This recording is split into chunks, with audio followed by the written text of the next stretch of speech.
That day will be busy in joyful things.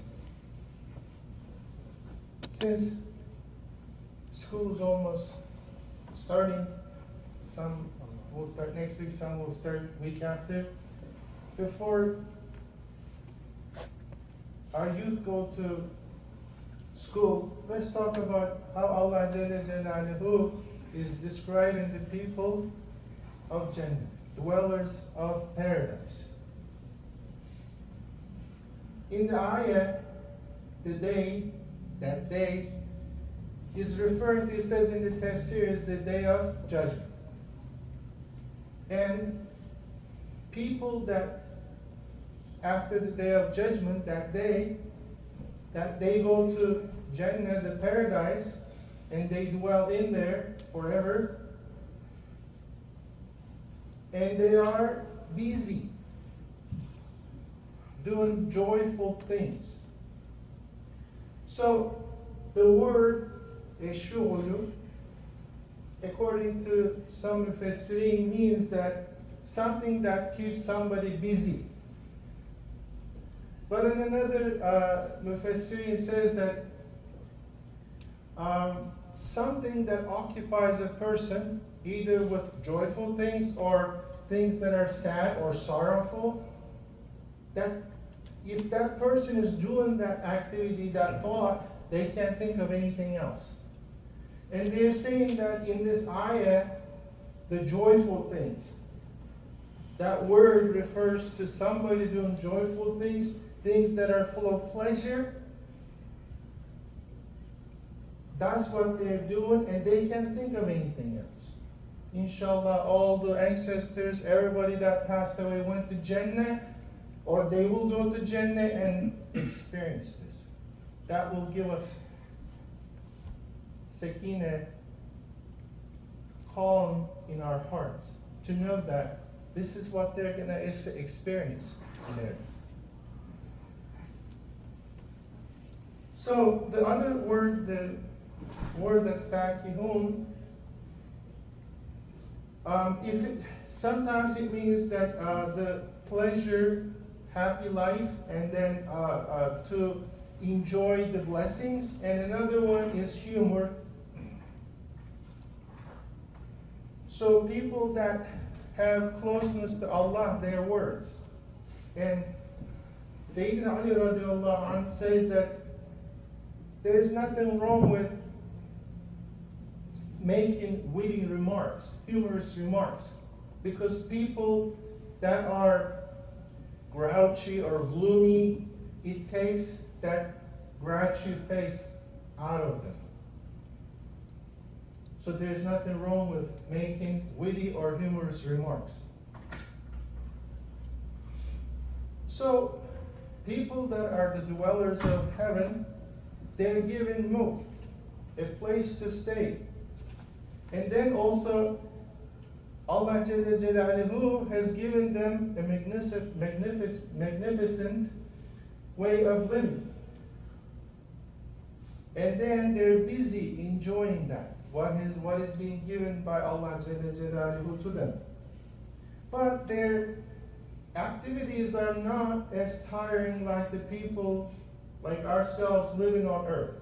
We get tired doing things, but they don't in Jannah. And they are continuous. So what happens is that in the tafsir, there's categories of things that are explained that people that are in Jannah doing. One of them is, we will briefly mention that they will be together with their zawja, which is their wives. So Rasulullah sallallahu alaihi wasallam in a hadith says that people of Jannah, the men will be given the strength of 100 men to eat, drink, and do the manly things. And then somebody, a hiktab, listening to the conversation, asks, well, if somebody eats like 100 people eating, if one person does that and drinks, they have to go to the bathroom. Rasulullah sallallahu alaihi wasallam says that no, what they eat will come out of their skin as sweat that smells so good, like mist, like musk. So they will not have to go to the bathroom. So their stomachs will shrink because they don't have to go to the bathroom. And then the second is when the people that are in Jannah, in heaven, if they want to listen to something good, if they desire that, what will happen is that Allah Jalla Jalaluhu sends one of the main angels, Israfil alayhi salam, and Israfil alayhi salam stands on that person's right side and starts reciting the Quran. When somebody wants to listen to something good. And then Dawood alayhi salam comes on the left side and starts to recite the Zabur, which is one of the 4 books that was major books that was sent down by Allah Jalla Jalaluhu. So when that person keeps listening and listening and listening, time goes by, and then starts to observe the beloved. He goes into ecstasy. And then Allah Jalla Jalaluhu lifts the veils. And then that person observes the beauty and grace of Allah Jalla Jalaluhu at that moment. And then that person drinks wine that doesn't make him drunk like we have on earth, but it gives him pleasure. Wine of purity. And then he starts to recite the Taha and Surah Yasin. And then that person realizes that person observed mushahada of Allah Jalla Jalaluhu in paradise. So in paradise, not on the contrary, to some people's beliefs that there's no guitars or things that are with the strings, or there's nothing that blowing instruments like clarinets or oboes or anything like that. But as we know here on earth, when somebody listens to music, their heart, something in their heart starts to get stimulated. If that person has lustful things in their heart, or if that person has worldly things in their heart, they get stimulated the wrong way. But when you're doing dhikr of Allah and you listen to glorifying Allah, glorifying or talking about Rasulullah sallallahu alaihi wasallam, his virtues, then the heart has ecstasy with the love of Allah and love of Rasulullah sallallahu alaihi wasallam. That's encouraged according to some scholars. Now, one day, Mawlana Jalaluddin Rumi rahmatullah alayhi was walking down the street in Konya, and then he hears a noise. When he was passing through Salahuddin, which is one of his students' store. He was a jewelry maker. And he was making jewelry, and there was a little rhythm going. And then he started to whirl with the love of Allah, because he was thinking at that moment that there's a treasure in this jeweler's store. There is great appearance, surah. And there is great meaning in the store. There's beauty, there's beauty. So with that love, with that thought, he starts to whirl. And there's a secret in whirling. Electrons whirl around the nucleus. The moon rotates around the earth. Earth goes around the sun. And on and on and on. And one day again, Mevlana Jalaluddin Rumi Rahmatullah alayhi, he was walking again and he hears a Turkmen, somebody from Turkmenistan, and he was saying, Dilku, Dilku, Dilku, Dilku, Dilku, Dilku. And that became a rhythm. He starts to whirl again. Why? In Turkmen language, in Turkish, Dilku means fox. This person was selling the fur of a fox. Those days it was allowed because you use it for useful things. You needed those things. Today it's done for other things, just for appearance to kill animals.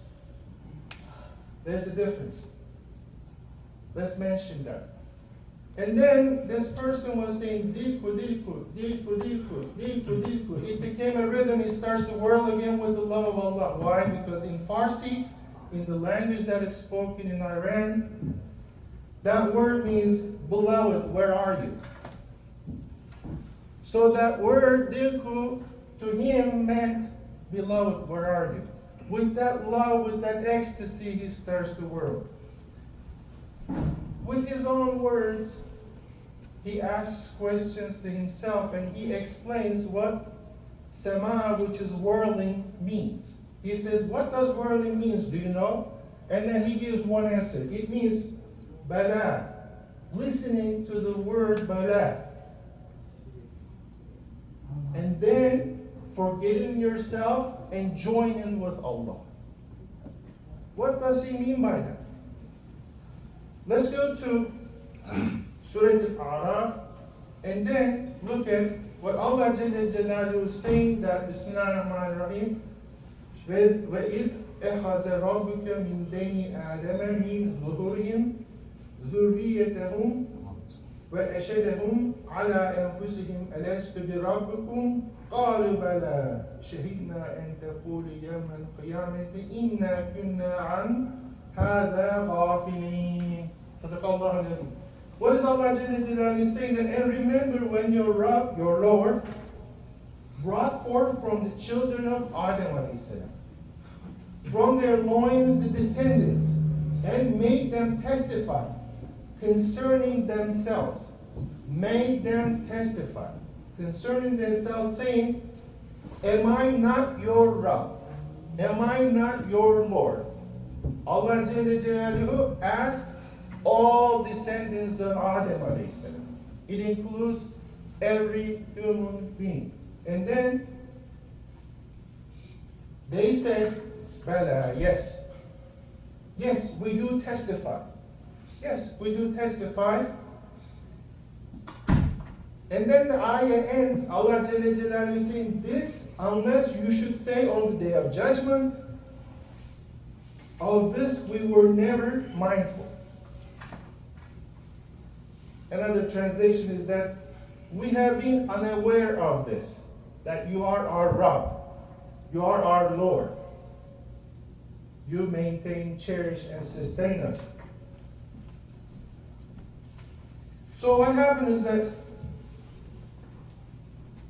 Allah after asked this question and got the answer from everybody, yes. And then Allah ordered, according to a riwayah, to do 2 times sajda, to prostrate to everybody. 2 times. And then this is where the breaking point is, that there's 4 categories of people. The first one, when Allah asked to do sajda twice, they did it right away. And those are the people, they say, they are born as believers and they pass away as believers. According to my teacher, Abdurrahman Mutlu, Rahmatullah Ali, he used to say that these are the people, they come to earth as human beings and they depart as human beings. And then there's other people, they reject to do sajda. Both of them. And those are the people, they come as disbelievers and they depart as disbelievers. Those are the people, they come to this world as animals and they live as animals, according to him. And then the third people, they do the first one, but they neglect to do the second one. Those are the people, they come to this world as believers, but they depart as non-believers. Those are the people who come to this world as a human being, that they depart as an animal. And then there's the people, they neglect to do the first one, but then suddenly they do the second one. And those are the people, they come to this world as non-believers, but they depart as believers. They come to this world as an animal, they leave as a believer, as a human. So, the Mevlana Celaleddin Rahmetullah asked the question again, what is whirling? Whirling means, he says, to know our Creator. And then to listen to the secrets behind the veils from him during the sama, during the whirling. And he asks again, what is whirling? And he says that to forget all the creation.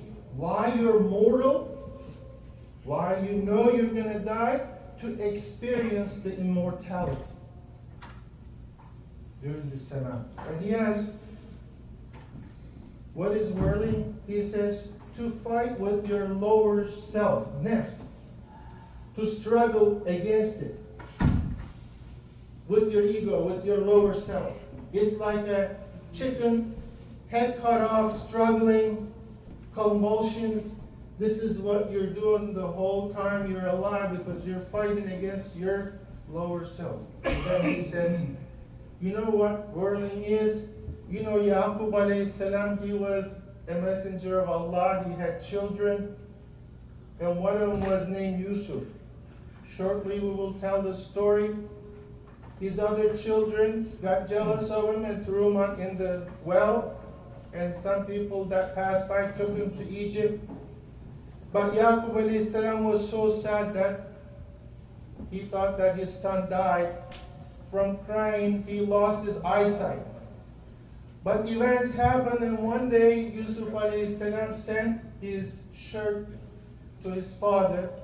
When he smelled his son with the yearning, with the love that he had for his son, his eyesight was restored when he smelled his shirt. And Mevlana Jalaluddin Rumi is saying that whirling is like Yaqub alayhi salam smelling the shirt of his beloved son. And then he's saying that whirling is like Musa alayhi salam's staff, and he just eats up all the magic that the Pharaoh had. All the things, all the tricks and trades that he had. But his staff consumed all that, overcame all the tricks he had. And then, finally, he says that where the Malaika even doesn't go, Lima Allah. Allah is with me to understand the secret of this word. Lima Allah. Allah is with me.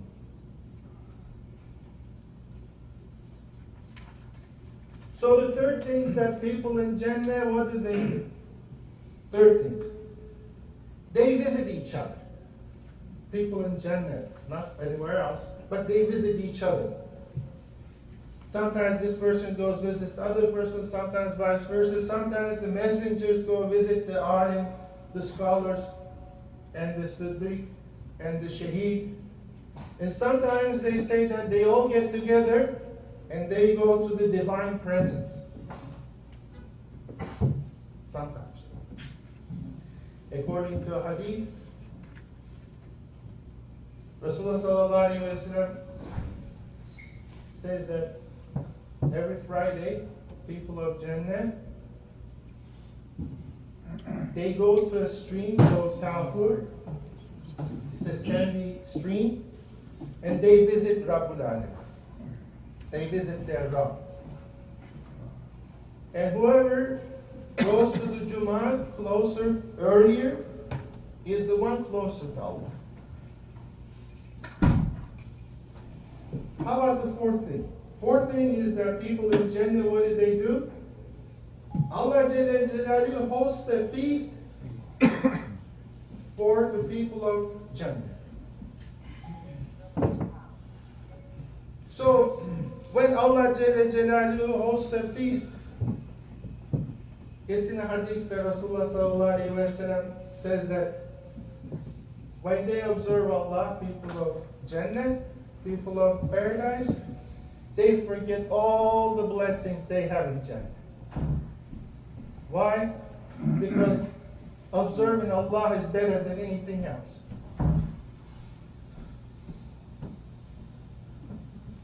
So, there's another part, that fifth one is a little bit hard to understand for people of earth like ourselves. And then it's hard to understand the people of Jannah.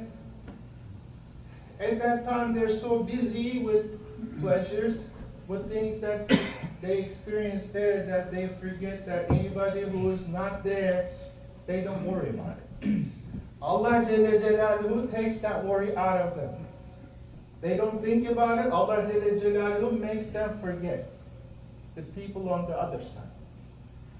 So they're only busy with pleasures.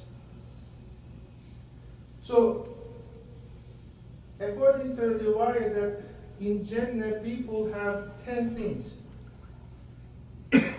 One is the sultanate,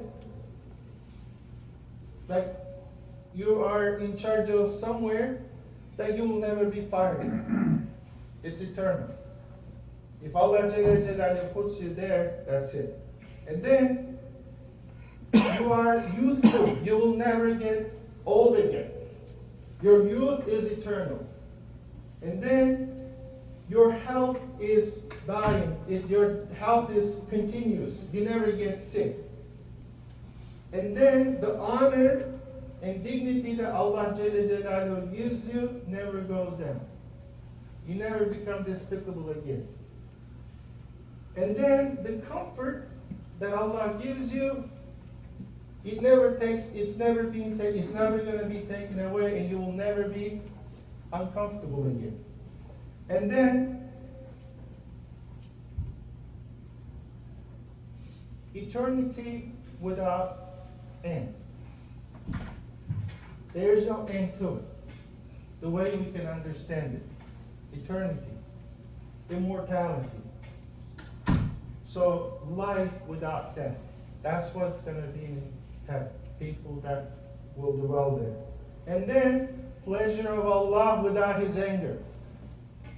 He will never be angry with the people of Jannah again. He will always be pleased with them. And then the best one is closeness to Allah Jalla Jalaluhu, that you will never be alone again. You will never be alone again, because you are rewarded by Allah Jalla Jalaluhu with His presence.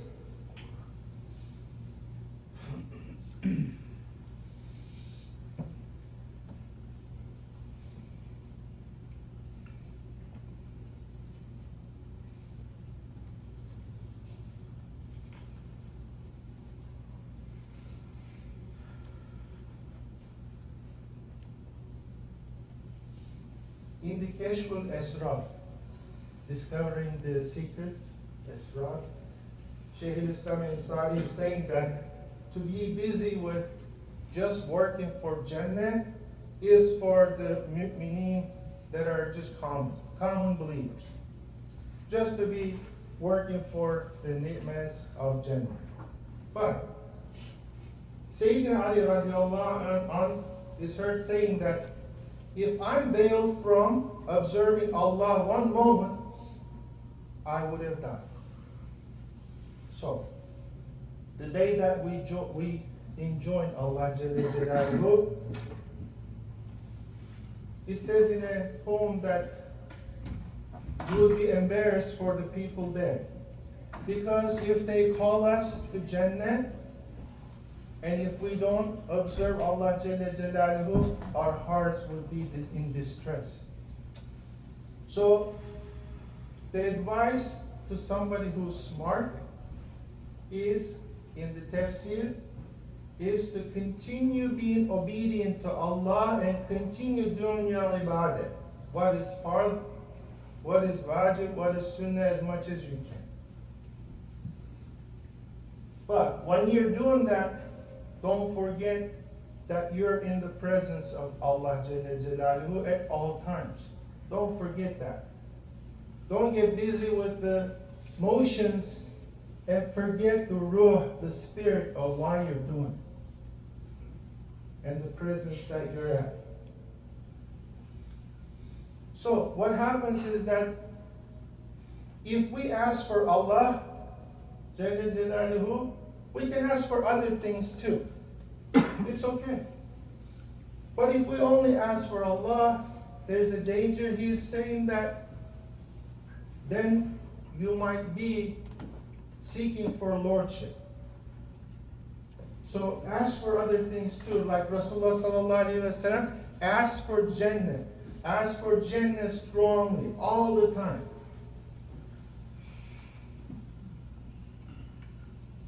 So, everything in the afterlife, everything that we receive,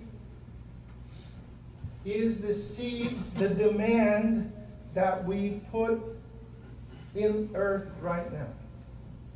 That's what's going to come out in the afterlife. So may Allah have all of us demand to be close to Allah Jalla Jalaluhu and all the ni'mas, the blessings in Jannah, inshallah.